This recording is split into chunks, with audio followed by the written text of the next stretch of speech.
कैसे लोग हमसे जुड़ सकते हैं और किस तरीके से वो कमाई कर सकते हैं। किसी व्यक्ति को अपना स्टार्टअप अगर शुरू करना है, मैं बात करूं ऐसे छोटे शहरों की जहां पर पे महिलाएं होती हैं जिनको घर से ही कुछ काम करना है, पर कहीं ना कहीं उन्हें ये समस्या आती है कि कहाँ से माल लाएंगे, कहाँ बेचेंगे। अगर मैं बात करूं कि इस बिज़नेस का भविष्य क्या है, मतलब अगर मैं आपसे ये बात करना चाहूँ कि एक बहुत अच्छा उद्देश्य आप लोगों के पास में है, एक बहुत अच्छा एक मकसद आप लोगों के पास में है, तो इस प्रोडक्ट का भविष्य क्या है। अगर तो नमस्कार दोस्तों, आज हम जानेंगे एपीएस इंटरप्राइजेस के एक सफलतम बिजनेस आइडिया के बारे में, जिसकी चर्चाएं आज हमें बहुत सुनने को मिल रही है। आज हम ऐसे दौर से गुजर रहे हैं जहां पर बहुत सी महिलाएं या पुरुष जो कि अपना खुद का कोई व्यापार शुरू करना चाहते हैं या घरेलू उद्योग शुरू करना चाहते हैं, चाहे वो पार्ट टाइम में शुरू करना हो, फुल टाइम में शुरू करना हो, खुद का स्टार्टअप करना हो शुरू। लेकिन कहीं ना कहीं उन्हें ये डर होता है कि ये बिज़नेस जो मैं शुरू करने जा रही हूँ या जा रहा हूँ, क्या ये सक्सेस हो पाएगा या नहीं हो पाएगा। तो कहीं ना कहीं उन लोगों में ये डर होता है। तो जैसे कि हमने सुना एपीएस एंटरप्राइजेस के बारे में, जो कि एक बहुत ही सफलतम बिजनेस आइडिया लेकर आए हैं, जिसके बारे में आज हम जानना चाहेंगे कि ये कैसे लोगों को आत्मनिर्भर बना रहा है और किस तरीके से लोग इस प्रोडक्ट के साथ में जुड़कर आगे बढ़ रहे हैं और अपने सपनों को पूरा कर रहे हैं। तो आइए एपीएस एंटरप्राइजेस से अलका मैडम से जानते हैं कि किस तरीके से ये लोगों को रोजगार प्रोवाइड करा रहे हैं और किस तरीके से उन्हें आत्मनिर्भर बना रहे हैं। तो अलका जी, आप हमें बताएं कि ये बिजनेस आइडिया कैसा है। बहुत बहुत धन्यवाद। बहुत अच्छा सवाल आपने मेरे सामने रखा है। एपीएस एंटरप्राइजेस विगत 12 वर्षों से लगातार कार्यरत है और हमारा जो उद्देश्य है वो आप ये समझें कि लोगों तक रोजगार पहुंचाने का है, जिसमें बहुत सारी महिलाएं, बहुत सारे पुरुष आत्मनिर्भर बनना चाहते हैं और वो चाहते हैं कि वह खुद का व्यापार शुरू करें। तो इसी तरीके से हम एपीएस एंटरप्राइजेस के माध्यम से लोगों तक रोजगार पहुंचा रहे हैं और उनकी जरूरतों का पूरा करने के लिए एक आधार बन रहे हैं। तो अलका जी, कैसे बताना चाहेंगे आप हमें इस सफलतम बिजनेस आइडिया के बारे में। देखिए, बहुत अच्छा सवाल आपने मेरे सामने रखा है। जैसा कि मैंने आपको पहले भी बताया कि हम जो ये बिज़नेस कर रहे हैं, लोगों की आत्मनिर्भरता के आधार पे कर रहे हैं, लोगों को रोज़गार देने के लिए एक माध्यम बन रहे हैं और बहुत आसान है इस काम को शुरू करना। एपीएस एंटरप्राइज़ेज़ दोने पत्तल की मशीन बनाने का काम खुद करते हैं और साथ ही साथ उसको बेचने का काम करते हैं। तो मान लीजिए कि कोई भी महिला, पुरुष या कोई भी कस्टमर एपीएस एंटरप्राइज़ेज़ के साथ जुड़ते हैं, तो उन्हें हमसे सबसे पहले एक पूंजी के माध्यम से मशीन खरीदनी होती है। उसके बाद सबसे बड़ी सहायता का जो प्रोसेस हमारी तरफ से होता है वो इस तरीके से होता है कि हम उन्हें कच्चा माल जीवन भर के लिए निशुल्क देते हैं और बना हुआ माल उनसे खरीद भी लेते हैं। तो बहुत आसान है हमसे जुड़कर, यानी एपीएस एंटरप्राइजेस के साथ जुड़कर काम करना। ओके, बहुत अच्छा आपका जवाब रहा मैम, और मुझे लगता है कि ये बिजनेस आइडिया काफ़ी पॉपुलर भी है, जैसा कि मैं सुन पा रहा हूँ। तो कैसे और कहाँ कहाँ काम कर रहे हैं आप। देखिए, वर्तमान में हम 5 राज्यों में 18 जिलों के साथ काम कर रहे हैं और हमारा जो उद्देश्य है वो यह है कि हम भारत के हर जिले में हमारी एक ब्रांच स्थापित करें, ताकि हम दूर दूर तक लोगों को यह रोजगार दे सकें। चूंकि आप भी जान रहे हैं, भारत की स्थिति अभी वर्तमान में ये है कि बहुत सारे पढ़े लिखे लोग भी हैं और बहुत सारे ऐसे लोग भी हैं जिनके पास कोई स्किल्स नहीं है। वो टैलेंट रखते हैं लेकिन वो चाहते हैं कि उनका खुद का कोई व्यापार हो जिससे वह खुद की अर्निंग कर सकें। तो हम बहुत सहायक हैं एपीएस एंटरप्राइजेस के माध्यम से कि हम ये दूर दूर तक उनको पहुंचाएं और एक सुविधा प्रदान करें। ओके, तो इस माध्यम से जुड़कर कैसे कमाई कर सकते हैं लोग, कैसे लोग हमसे जुड़ सकते हैं और किस तरीके से वो कमाई कर सकते हैं। बहुत अच्छा। देखिए, अगर हमसे जुड़ना यानी एपीएस एंटरप्राइजेस से जुड़ना चाहते हैं तो उन्हें केवल मात्र एक छोटी पूंजी यानी 48,000 से लेके 2.5 लाख तक हमारे पास भांति भांति के प्रोडक्ट है, यानी मशीनरी है, जिसमें वो किसी भी मशीन की तरफ जा सकते हैं अपने इच्छाओं के अनुसार और उसको घरेलू तौर पे भी बहुत आसानी से इसे चलाकर महीने का 30 से 70 हज़ार रुपए अर्न कर सकते हैं। तो बहुत आसान है एपीएस के साथ जुड़कर काम करना। ओके, पर मैम, जैसा मैं समझ पा रहा हूँ, एक किसी व्यक्ति को अपना स्टार्टअप अगर शुरू करना है, मैं बात करूँ ऐसे छोटे शहरों की जहाँ पर पे महिलाएं होती हैं जिनको घर से ही कुछ काम करना है, पर कहीं ना कहीं उन्हें ये समस्या आती है कि कहाँ से माल लाएंगे, कहाँ बेचेंगे, क्या मार्केटिंग, चूँकि हम जानते हैं मार्केटिंग बहुत आसान नहीं होती है। तो किस प्रकार से लोग अपने माल को कहाँ बेच सकते हैं और किस प्रकार से वो रॉ मटेरियल प्राप्त कर सकते हैं। अरे वाह! बहुत अच्छी बात आपने मेरे सामने रखी है। देखिए मज़े की बात ये है एपीएस एंटरप्राइज़ेज़ के साथ काम करने पे कि कोई भी महिला या पुरुष जो घरेलू तौर पे इस बिज़नेस को करना चाहते हैं, उन्हें ना तो मार्केट में इस व्यापार को शुरू करने पे ना तो कच्चा माल लेने की जाने की आवश्यकता है और ना बना हुआ माल कहीं दूसरे व्यक्ति के पास बेचने की आवश्यकता है। आप तो यूँ समझ लें कि अगर उन्होंने एपीएस एंटरप्राइज़ेज़ के साथ बिज़नेस या व्यापार शुरू किया है, तो वह पूरे तरीके से हम पर और हम पूरे तरीके से उन पर निर्भर हैं और एक गठबंधन की तरह हम काम करते हैं, यानी कि कच्चा माल उन्हें जीवन भर फ्री ऑफ कॉस्ट देते हैं और बना हुआ माल विद कोट एग्रीमेंट खरीद भी लेते हैं। ओके। तो जैसा मैं समझ पा रहा हूँ कि कोई भी व्यक्ति है, अगर उसने आपसे मशीन ली तो वो घर से ही काम कर सकता है, लेकिन उसको कहीं भी परेशान नहीं होना है कि बिल्कुल मैं सही। माल कहाँ से खरीदूँ या कहाँ बेचूँ। जी। तो ये बहुत ही अच्छा आप लोगों ने एक प्लान लेकर आए हैं, जिससे कि ऐसी कई सारी महिलाएं भी हैं जिनके पास में टैलेंट तो है लेकिन वो उसको पूरा नहीं कर पाती एग्ज़ैक्टली। हैं। तो शायद इसके माध्यम से वो लोग अपने सपने पूरे कर पाएँ। बहुत अच्छी बात है। तो अगर मैं जानना चाहूँ तो इसकी कोई भी मार्केटिंग उन्हें करना नहीं पड़ती है? किसी भी तरीके से नहीं, बिल्कुल नहीं। ओके, तो ये पूरा का पूरा माल कंपनी जो है वो खुद ही ले जी, लेती है। बिल्कुल, बिल्कुल। मैम, एपीएस से जुड़ने के बाद क्या बदलाव आए लोगों में? जैसे अगर मैं बात करूं कि कोई व्यक्ति, आप जैसा कि चूंकि आपने बताया आप पिछले 12 सालों से लगातार कार्य कर हाँ रहे जी। हैं, तो क्या बदलाव आए लोगों में इस बिजनेस के साथ जुड़कर? देखिए बहुत सारे कस्टमर्स ऐसे थे जो विगत 4-5 सालों से लगातार हमारे साथ काम कर रहे थे। कुछ पहले एपीएस से जुड़ने के पहले जॉब किया करते थे, कुछ बेरोज़गार थे जिनके पास कोई भी काम नहीं था, लेकिन उद्देश्य था कि जीवन में कुछ बड़ा करना है। तो जब एपीएस उनके जीवन में आया तो आप देखेंगे कि उनका जीवन कहीं न कहीं इस तरीके से प्रभावित हुआ कि आज वो लोग जो जॉब कर रहे थे, आज खुद का व्यापार लगा के बैठे हैं। कुछ महिलाएँ जिनको काम की आवश्यकता थी, आज उन्होंने घर पे खुद का सेटअप शुरू किया है और यकीन माने आज 3-4 साल लगातार कंपनी के साथ काम करने के बाद कस्टमर खुद का एक बेहतरीन सेटअप डाल के बैठे हैं जिसमें उनकी निर्भरता और बड़े लेवल पे मार्केट में उतर चुकी है। मतलब आप यूं समझ लें कि जहां वो हमसे महीने की 30 से 70 हजार रुपए अर्न कर सकते थे, आज वो प्लेटफॉर्म उन्होंने इतना बड़े स्तर पे कर लिया है कि वो आसानी से महीने के लाख 1.5 लाख भी आसानी से अर्न कर रहे हैं और भी लोगों के साथ जुड़कर। ओके। जी। तो जहाँ तक मुझे समझ में आ पा रहा है कि इसका लाभ काफ़ी लोगों तक पहुँच रहा है, बिल्कुल। जो लोग मेहनत करना चाहते हैं, जो लोग घर से ही अपना काम शुरू करना चाहते हैं। बहुत अच्छी बात है। साथ ही साथ मैं ये देखना चाहूँगा कि अगर मैं बात करूँ कि इस बिज़नेस का भविष्य क्या है, मतलब अगर मैं आपसे ये बात करना चाहूँ कि एक बहुत अच्छा उद्देश्य आप लोगों के पास में है, एक बहुत अच्छा एक मकसद आप लोगों के पास में है, तो इस प्रोडक्ट का भविष्य क्या है? अगर कोई व्यक्ति आपसे जुड़ता है तो उसको अपने भविष्य के लेकर के क्या कोई चिंता, या इस व्यापार के कितना आगे चलने की, सक्सेस होने की क्या गारंटी है? स्वाभाविक सी बात है, अगर हम किसी भी जगह में एक पूंजी लगाते हैं या इन्वेस्ट करते हैं तो चिंता का विषय लाजिम है और यकीनन होना भी चाहिए। हमारे कुछ कस्टमर्स को रहता भी है यह भय।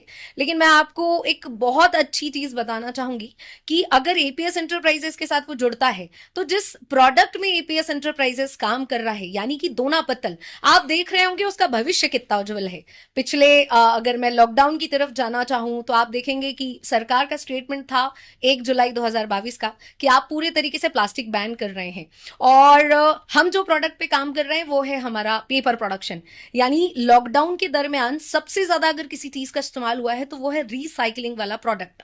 यानी आप इस्तेमाल करें इस प्रोडक्ट को और अगर आप उसको फेंक देते हैं तो उसका उपयोग खत्म हो जाता है, यानी वो प्रकृति के लिए भी बिल्कुल हार्मफुल नहीं है।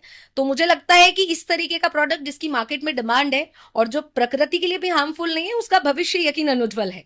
तो कस्टमर को चिंता करने की बिल्कुल आवश्यकता नहीं है। हम उनके साथ कल भी थे और भविष्य में भी ऐसी योजनाएं कि हम उनके साथ बने रहेंगे। तो मैं ये समझ सकता हूँ कि ये पूर्ण रूप से भरोसेमंद बिजनेस जी है। बिल्कुल। बहुत अच्छी बात है।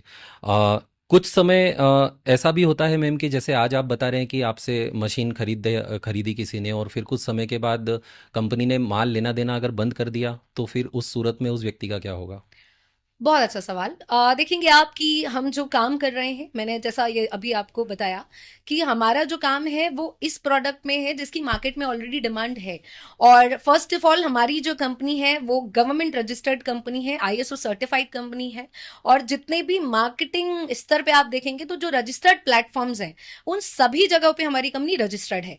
तो आप ये समझ लें कि ये चिंता का विषय जो है वो बिल्कुल पूरे तरीके से कस्टमर को खत्म कर देना चाहिए, क्योंकि हमारी खुद की भी निर्भरता उसी प्रोडक्ट पे है जो प्रोडक्ट हम कस्टमर से बनवा रहे हैं। हम किसी भी व्यक्ति विशेष को एक बार मशीन बेच सकते हैं, लेकिन उससे बना हुआ जो प्रोडक्ट हमें मिलेगा उससे हम बारी बारी से एज अ कंपनी खुद भी बहुत मुनाफा उठाते हैं। तो ये संकोच करने वाली बात ही नहीं है, क्योंकि कहीं ना कहीं हमारा खुद का भी स्वार्थ वहां पे जुड़ा हुआ है और एक तरीके से निर्भरता भी। तो हम भी उस प्रोडक्ट के लिए बरकरार रहते हैं कि कस्टमर कैसे हमें अच्छा प्रोडक्ट बना के दे और ऑल ओवर इंडिया में हम इसे ट्रेड कर सके।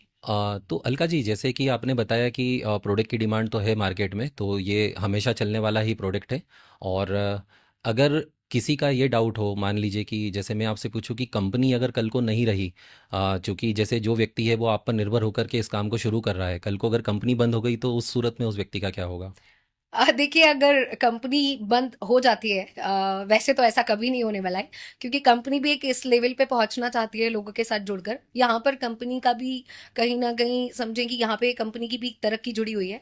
तो अगर भविष्य में कभी कुछ ऐसी चीजें होती भी है तो आप उस प्रोडक्ट पे काम करवा रहे हैं जिसका भविष्य बहुत उज्जवल है। मतलब व्यवस्था की बात अगर हम करें, तो मार्केट में दोने और पत्तल की इतनी डिमांड है सर, कि आप देखेंगे अभी अगर जो भी व्यक्ति हमारे साथ 2 साल 3 साल जुड़कर काम कर रहा है, उसने 3 साल बाद खुद का एक सेटअप डाला है और आज वो इस लेवल पे काम कर रहा है कि वो महीने की अच्छी खासी इनकम कमा रहा है। तो पहली बात तो हम ऐसे प्रोडक्ट में काम कर रहे हैं जिसकी मार्केट में डिमांड है, तो इजीली इसकी व्यवस्था बेचने के लिए भी बहुत आसान है। तो व्यक्तिगत लेवल पे भी व्यक्ति इसको सेल कर सकता है आसानी से। ओके। जी तो मतलब निर्भरता कंपनी पर ज़रूर है, क्योंकि बिल्कुल। वो उसका एक स्टार्टअप है। जी बिल्कुल। लेकिन वो चाहे तो वो खुद अपना मार्केट भी बना सकता है। बहुत अच्छी बात है। तो एक सवाल मेरे मन में ये आता है कि अगर माल आप दे रहे हैं, मशीन आप दे रहे हैं, तो आप खुद भी तो ये प्रोडक्शन करके और अपना मुनाफा कमा सकते हैं, फिर आपको लोगों की ज़रूरत क्यों है? बहुत सारा ये सवाल इससे पहले भी कई बार आ चुका है, और मैं हमेशा ये कहना चाहूंगी कि अगर हम एक दायरे में रहकर काम करेंगे तो हम अपना उद्देश्य पूरा नहीं कर पाएंगे। जैसा मैंने आपको फर्स्ट ऑफ ऑल बताया था कि हमारा उद्देश्य है कंपनी को उस स्तर पे लाना जहां तक लोगों को दूर दूर तक रोजगार नहीं मिल पा रहा है, चाहे वो घर बैठी एक महिला हो या एक ऐसा पुरुष जिसको खुद का व्यापार शुरू करना है। लेकिन यहाँ पर अगर मैं बात करूंगी कि मुझे 200 लोगों का एक क्राइटेरिया बना के, दायरा बना के मैं काम करा लूं मशीनरी लगा के, तो मैं उस ऊंचाई तक नहीं पहुंच पाऊंगी। तो मेरा उद्देश्य जो है शायद आपको क्लियर हो गया होगा कि हमें लोगों तक रोजगार पहुंचाना है। इसीलिए हम ये नहीं चाहते कि हम एक दायरे में काम करें और दूर दूर तक हम लोगों को काम पहुंचा सकें। ओके। जी। बिल्कुल सही है। शायद ऐसी महिलाएं जो कि घरेलू आत्मनिर्भर, यस। घर घर में रह कर के काम करना चाहती है, वो कहीं पर जाकर के कार्य नहीं कर सकती, इसीलिए तो उन्हें घरेलू रोजगार की ज़रूरत है। बिल्कुल। बिल्कुल सही है। तो इस मटेरियल के बारे में जैसा आपने बताया कि कंपनी कच्चा माल देगी और बना हुआ माल लेगी, ये कितने समय तक के लिए आप लोग करते हैं? देखिए सर, अगर हम इस काम की बात करें तो कच्चा माल हम जीवन भर देने का एक वायदा करते हैं कस्टमर से, और बना हुआ माल लेने का भी। यानी आप समझे, इसकी कोई समय सीमा नहीं है। अपनी इच्छा के अनुसार कस्टमर बिना किसी बात बाउंडेशन के, बिना किसी बंधन में बंधे हुए हमारे साथ काम कर सकता है जब तक उसकी इच्छा हो। तो हमारी तरफ से कोई बाउंडेशन नहीं होता, हम तो उसे लाइफ टाइम मटेरियल देने का एक वादा करते हैं। तो मतलब जी। ये नो लिमिट है, मतलब कोई लिमिट नहीं। कितना भी माल कोई बनाए, जी सिर्फ वो मेहनत करे और आपको दे, तो आप हमेशा ही उससे लेंगे। बिल्कुल। ओके। ये जो व्यापार घर में लोग लगाते हैं जनरली, तो उनके पास कोई कमर्शियल मीटर नहीं होता है, ना ही वो कोई ऐसी शॉप है या जहाँ से वो उद्योग शुरू कर रहे हैं। वो लोग अपने घर से इस काम को शुरू करना चाहते हैं। तो क्या इलेक्ट्रिसिटी कंजप्शन या बिजली का बिल ज़्यादा आए, ऐसी कोई संभावना इसमें होती है? बिल्कुल नहीं। हमने हमारी मशीन ही ऐसी मैन्युफैक्चर की हुई है कि कोई भी व्यक्ति आसानी से इसे सिंगल फेस की मशीन यानी घर की लाइट पे चला सकता है। जिस तरीके से फ्रीज, टीवी, कूलर हमारे और भी उपभोग के सामान होते हैं, उसी तरीके से इस मशीन को आसानी से घर पे चलाया जा सकता है। और मान के चलें कि मशीन पे जो बिजली का बिल आता है वो 1 घंटे में 1 यूनिट लगभग होता है। तो अगर 8-10 घंटे आप चलाते हैं तो 8 यूनिट 10 यूनिट दिन का बहुत मुश्किल से बनता है। ओके, तो जी मतलब इसको व्यक्ति अपने घर के मीटर से ही चला सकता है। बहुत आसानी से। ओके। तो अलका जी, आप हमें बताएं, इस मशीन को लगाने के लिए कितना स्पेस लगभग लगता है एक इंसान को अपने घर में इस काम को शुरू करने के लिए? आप यूं समझ लें कि 8x8 और 10x10 का एक कमरा लगेगा जिसमें आप आसानी से इस मशीन को चला सकते हैं, और मटेरियल भी रख सकते हैं बहुत आसानी से। तो अलका जी, जैसा कि सुनने में आता है, अब चूंकि मार्केट एनालिसिस भी है, कई लोगों का ये भी कहना होता है कि कंपनी कुछ समय कच्चा माल लेन देन कर लेगी या बना हुआ माल ले लेगी, लेकिन कुछ समय के बाद में अगर बंद कर दिया तो? बहुत अच्छा सवाल आपने किया है। इस विषय पे हमारी चर्चा पहले भी हो चुकी है, तो मैं आपको फिर से बताना चाहूंगी कि हमारा जो काम है, पहली बात तो ये है कि हम कस्टमर की एक रीढ़ की हड्डी बनना चाहते हैं। यानी शुरुआती दौर में उसे कोई भी समस्याओं का समाधान मिल सके केवल एपीएस एंटरप्राइजेस के पास, ताकि उसे मार्केटिंग की झंझटों से बचना पड़े और एक स्तर पे जाके कस्टमर आत्मनिर्भर हो जाता है। तो मुझे नहीं लगता कि अगर कल को हम एग्रीमेंट करते हैं या किसी भी कारणवश एक व्यवहारिक तौर पे उनके और हमारे संबंध खराब होते हैं और उस परिस्थिति में अगर हम एग्रीमेंट निरस्त भी करते हैं, तो कस्टमर इतना सक्षम हो जाता है कि वो मार्केट स्तर पे अपनी खुद की व्यवस्था बहुत आसानी से बना सकता है। तो उसे इसके लिए भी चिंता करने की कोई आवश्यकता नहीं है, मुझे ऐसा लगता है। ओके। तो अलका जी, क्या इसमें ऐसा नहीं हो सकता कि कुछ लोग अगर काम शुरू करना चाहें तो चूंकि मशीन आपकी रहे और वो लोग सिर्फ काम कर लें, उन्हें आप मशीन घर पर दे दें, वो काम कर लें और उनका मुनाफा कमा लें? ये संभव नहीं है, क्योंकि एक तरफ हम कहते हैं कि हम लोगों को आत्मनिर्भर बना रहे हैं, एक तरफ हम लोगों को ये कह रहे हैं कि हम आपको स्वयं का बॉस स्वयं बना रहे हैं। तो फिर तो एक तरीके से वो जॉब व्यवस्था हो गई और हम किसी को जॉब देने के लिए बिल्कुल नहीं बैठे हैं। तो एपीएस एंटरप्राइजेस जो है उसका उद्देश्य क्लियर है कि वो भले ही कम पूंजी से शुरू करे, लेकिन हम उसको स्वयं का बिजनेस, खुद का व्यापार शुरू करने का एक अवसर दें।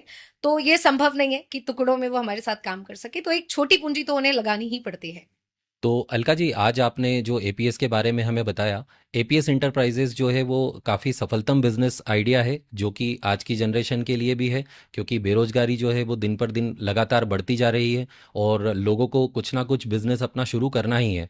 तो मुझे लगता है कि ये एक बहुत ही अच्छा घरेलू बिजनेस है, जिसको महिलाएं हों या कोई रिटायर पर्सन हो, मेरे ख्याल से वो भी इस काम को कर सकते हैं। बहुत आसानी से, यस, बिल्कुल। ओके। बहुत बहुत धन्यवाद Alka ji. Thank you so thank you. Much, thank you.